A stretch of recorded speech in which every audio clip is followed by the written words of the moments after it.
बालपणापासूनच त्यांच्यावर स्वराज्य रचनेचे संस्कार घडू लागले.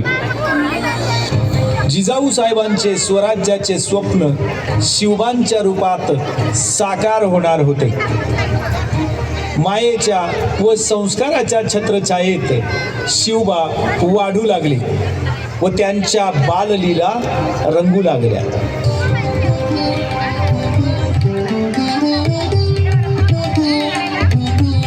शिवबा, आज आपण खेळायचं का? रोज सराव फार कठीण वाटतो.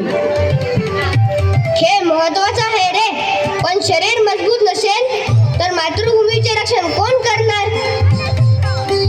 पण शिवबा, आपण लहान आहोत, मोठे सरदार हे सगळे करतील ना?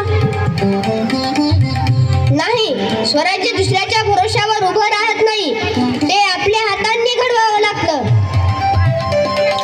तुला एवढी प्रेरणा कुठून मिळते शिवबा? आई जिजाऊंच्या शिकवणीतून. त्या सांगतात, शिवबा, अन्याय सहन करू नकोस.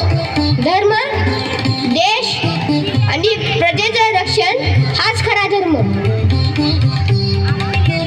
पण मोगल फार बलवान आहेत, आपण त्यांच्याशी कसं लढणार? बल शरीरात नसतं, ते मनात असतं. आपण डोंगर दऱ्या ओळखतो, आपली माती ओळखतो, हीच आपली ताकद. शिवबा, स्वराज्यात काय वेगळे असेल?